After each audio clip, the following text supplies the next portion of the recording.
Hey, Phil. How are you? Good, Josh. How are you? I like to startle you. So, are you excited for the top 5 hockey sales from last week, Phil?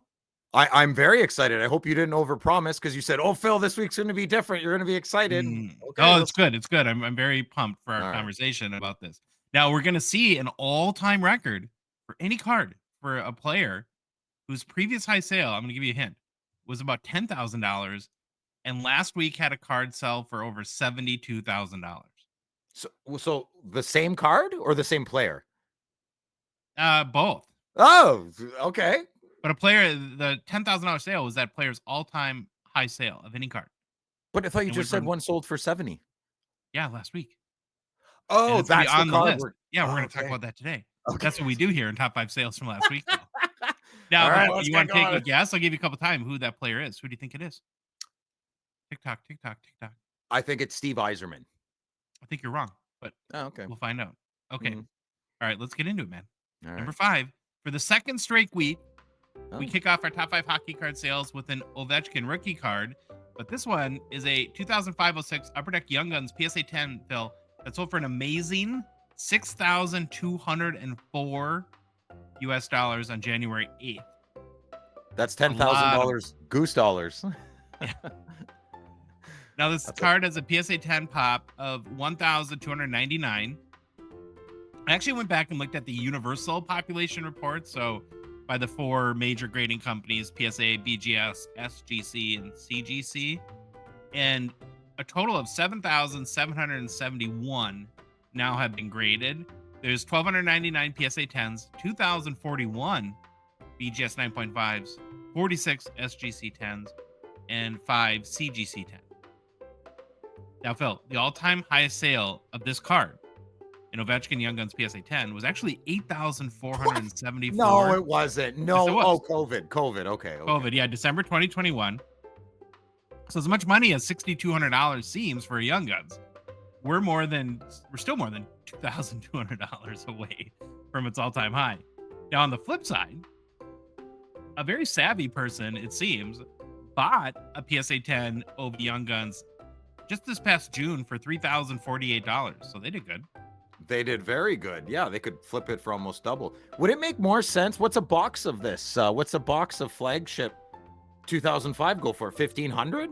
I'd buy 4 boxes of that and take my chances of maybe getting 2. Yeah, maybe. Well, we're getting one in about every 8 boxes. I take my chances. That's a 50% chance to get one and have more fun. Yeah. Well, the other thing to think about is, or I guess interesting note, and I think it will make sense to a lot of people, but this is the most valuable Young Guns today. Base Young is the Alexander Ovechkin. Crosby would be second, and then Bedard third, I guess. No, not Bedard. McDavid would be second. Ah, good. I have one. I have a McDavid Young Gun, naked birthday suit. It's beautiful. It's weird. Is that a photo variation or what? No. I meant it doesn't have it's. It's not in jail. I don't have it slabbed. It's just a raw card, but it's a great one. Yeah, it's a PSA. Last question. I'm not gonna tease you on your OV projection, but let's just say if OV eclipses Gretzky, and remember the all-time high in this card was $8,400. Do we see a new all-time record at that point? No, it can't. There's always the guy. There's always one or two. One. Just takes one. Just takes one. It just takes one. Yeah, I think there's too many people popping in and out of the hobby to. Yeah, unfortunately, I do agree with you. I think it would happen. All right, the next one I'm really excited to talk about. Number 4. Oh. Is a 1954 Topps Harry Sawchuk in-person auto that's been authenticated by PSA DNAs. So the card isn't graded, but the card is authenticated and the auto's authenticated. Wow. Now, this is not a Sawchuk rookie. His rookie card, if you remember, is in the 1951 Parkhurst set. But the 1954 Topps set is a significant hockey set, as it was the first hockey card set that Topps ever produced. Mm-hmm. Now, at first, when you look at this card, it's kind of weird, right? Because you're like, well, he's autographed the card twice. In 1954, there was a facsimile auto, so that's the black. One was the facsimile auto, and then it looks like Sawchuk autographed this card with a blue pen. A Bic. Yeah, there we go. Now, here's where it gets kind of interesting. per card letter sales history, it's the highest selling copy of any 1954 Terry Sawchuk. So SGC 9, which was not autoed, sold for $4,141 US in April 2023. And if part of you is wondering, and you let me know, or it's like, well, why would this card sell for $6,500? It's pretty beat up. It's not graded. Sure, it's got the in-person auto. Are you kind of wondering that, Phil? Well, isn't that the reason? Maybe he doesn't sign a lot. There you go. Okay. It's I could only find one other. So I looked through card letter sales history that goes back like 20 years. I looked at Terapeak. I could only find one other sale of an on-card auto from Terry Sawchuk. Interesting. Ever. And I looked at eBay. There's no listings for a Terry Sawchuk on-card auto. Now they have cut auto cards. So if like when he signed like his like water bill or something like that, and then they put that good. But it seems this is like the psychology, right? Like Marcel Dion. He's always around. He's always at the expo. You can get his autograph whenever you want. Zero hobby love. So scarcity is hugely important. Clearly, the proof is in the dollars. The proof is in the sales. So scarcity is what matters, not goal scoring. you need a combo of both, I guess. He was a goalie, so it'd be a little tough for I don't know how many goals. Crap. Yeah. But it is wild to think in the era we're in, where every set has a bunch of Wayne Gretzky autos and Ole Lefsa, Mario Lemieux signs all the time, that there really is a legendary, all-time great Hall of Fame player who hardly has any on-card autos in existence. And clearly enough people know that because they put their money where their mouth is. Sure. Yeah. Went for big money. So Ray Bork, he's a big sign guy, and that's gotten around, right? Throw him $5, he'll sign anything. So, well, hedge your bets accordingly. If you're treating hockey cards as assets and you're an in-person auto guy, maybe stay away from guys like Bork and Broder. They sign a lot. All right. Number 3's, I think, pretty interesting too. It's a 1979 O-Pee-Chee Wayne Gretzky rookie. We see these about every week. But this one, though, comes in, again, number 3 in this week's top 5 sales. It's a KSA 9.5 graded copy. Now, I had to look this up, Phil. I'm not a KSA aficionado. So the 9.5 grade is near gem mint, according to them, which means it has all the qualities of the above card. Centering should be up 50-50 top to bottom. Side to side are better than 55-45. The card will have one minor imperfection.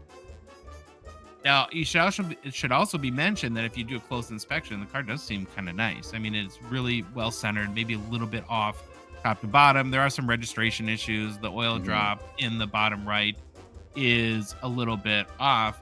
There's no rough cut on this, which is kind of, I prefer the rough cut, but here's where I have all sorts of questions for you.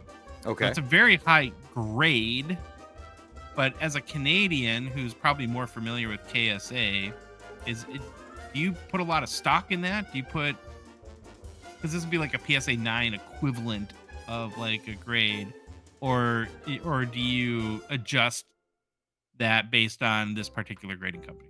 So a couple things. I think this might be sheet cut because it's a little too crisp for me. For the record, I don't mind sheet cut cards, but if I had a preference, I'd prefer it not to be sheet cut. So I don't like these are box bottoms, but same idea, just it's a big sheet and you cut it yourself, right? So I don't like that. I'm a big rough cut guy. I love KSA for what they are. They don't pretend to be anything else, but there is a bit of a rumor, for the lack of a better word, reputation. No, that's the right word. They're not the best at catching modified like trimming. Yes. And I don't want to feed into that. I feel like trimming is a paranoia. And I feel for every 10 cards people think are trimmed, only one of them is. And that's just my opinion. Okay. What was your quote this morning? Let me be subjectively irrational. Okay. Because it's hobby and I can be. So I'm going to be subjectively irrational. I firmly believe every 10 cards the super serious collector thinks are trimmed, only 1 or 2 of them are. I really don't believe that. Yeah.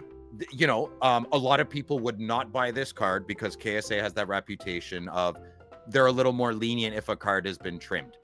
I'm 43, man. I've never met somebody, and I know we keep it private. They're like, I'm really good at trimming cards.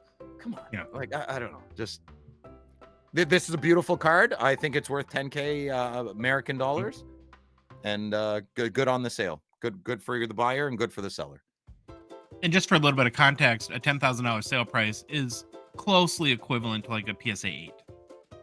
Yeah, I mean, looking at this, I think it should be a 9, and registration would take it off that 10, but they'd probably give this a 7.5 or an 8, maybe an 8.5, but you're not getting anything over that these days, I don't think. All right, we're going to move on to number 2 this week last week in the top 5 hockey sales. It's a Connie McDavid exquisite collection from 2015, RPA, so rookie patch auto out of 97, PSA 8 with the auto 10 grade. Sold for $10,070 by Slab Sharks.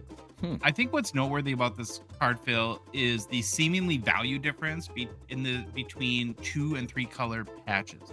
So including this sale and the other prior 2 color patch sale. So this sale was for $10,070 and then the other most recent 2 color patch sale was for $8,825. Now the last 2 3 color patch sales were a BGS 9 and a Raw that sold on average for about $20,000. Ooh, so double a color out. Yeah, it seems like it doubles. Now you're a big patch auto guy, Phil. So how big of a factor do you put into the quality of a patch when you're looking at a card like this? Like, would you think going from 2 to 3 colors doubles the value on McDavid's exquisite RPA?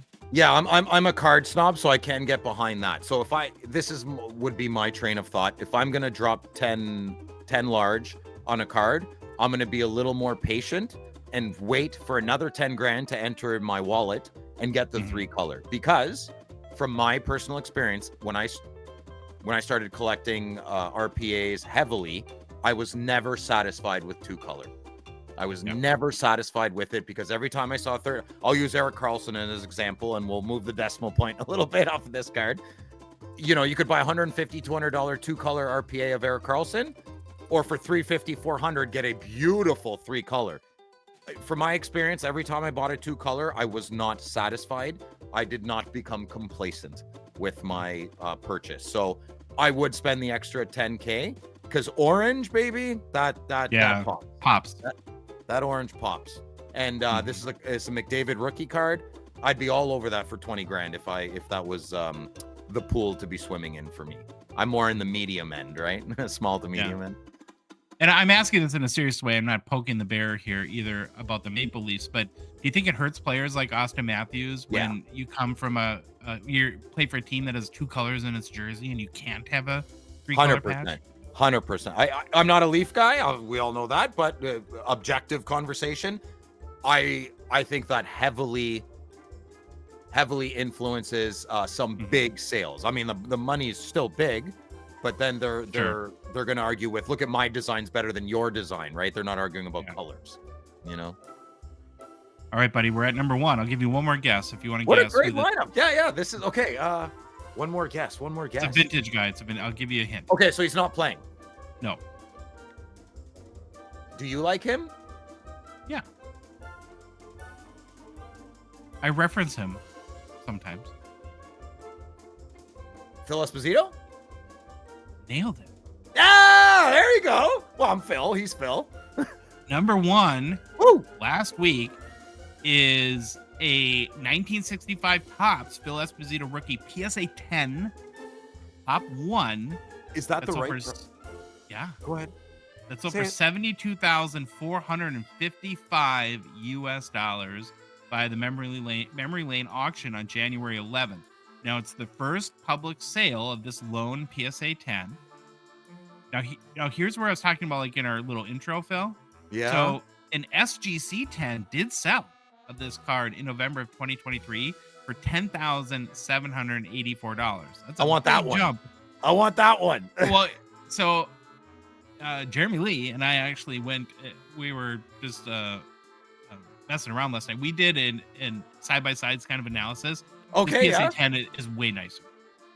It's not even close. Like, so this is, we say all the time, buy the card, not the grade. Correct. I think this is a case where you can say that whoever spent 72 large bought the card as well as the grade, because it's a very, very nice copy. And we mention Esposito on the podcast a lot because he's, you know, one of our maybe more underappreciated,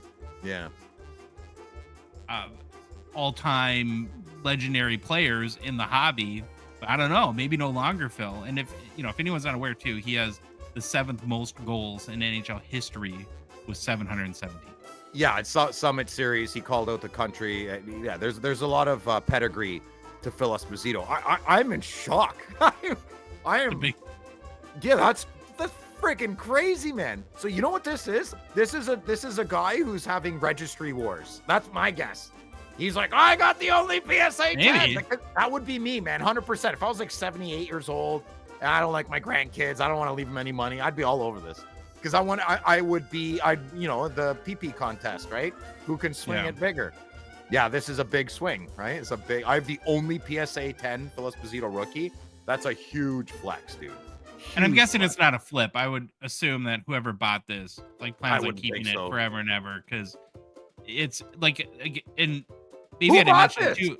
I know. Listen, who bought this? Contact us. Come on Friday nights with Phil. I want to talk to you. But this is crazy. Yeah, this is mind blowing. Phil, I know, but I can't say.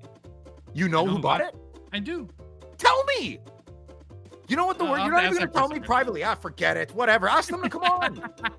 They should. Ask them to come on. We should. Yes, I would love to. That is a very, very good idea. So, well, now did I live up to the billing? Was it 5? Kind of fun cards? Best one yet. Yeah.